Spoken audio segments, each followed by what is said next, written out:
Nema причини пензионерите да бидат иземени од овие 5 закони. Аргументот е законот важи за сите, а ако пензионерите се толку значајни за избирачкото, како избирачко тело, тогаш нека донесат специјален закон. Еве, тоа е првата сугестија. Се разбира ако тоа не ви е тешко. Треба да се и тие, односно и за нив да важат овие ограничувања. Пак да не повторам, од проста причина што законот делува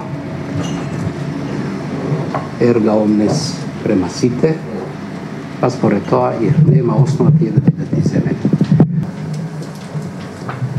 Видите го Германскиот уставен суд. Прво почнува од Радбрух и од нивни големи великани.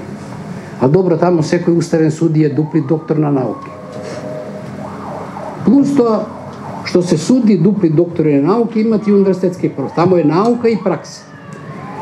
И овде мора да продира науката. И сега, ние имаме сега поинаква ситуација кога е во прашање ова иницијатива и Уставниот суд. После овие промени во составот на Уставниот суд, извршени 2012 или 2013, со нови судии, Уставниот суд во ова фаза е веќе блокиран. И може многу лесно да се случи ова иницијатива да биде одбиена. Независно што е долга, аргументирана и слично. Може да биде одбиена. Ако биде одбиена,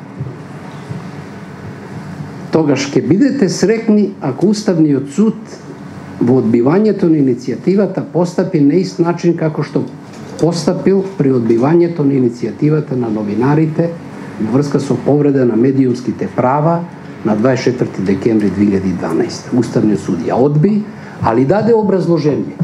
И таму ги нацрта сите актери без да биде свесен. Значи, создаде еден материјал кој е подобен за научни анализи. И овој пат, ако Уставниот суд ве одбие, а даде образложение, 50% од иницијативата ќе успеете. Но, ако ве одбие административно, а веројатно може и тоа да се случи, не се прифаќа иницијативата, тогаш нека ќе биде забележена ова иницијатива како сите други. Најпосле предлагам да побарате во иницијативата да Уставниот суд отвори јавна расправа по повод таа иницијатива. Јавна расправа и да бидете присутни ако таква јавна расправа Уставниот суд отвори. Ја не сум оптимист, али не сакам да бидем ни песимист.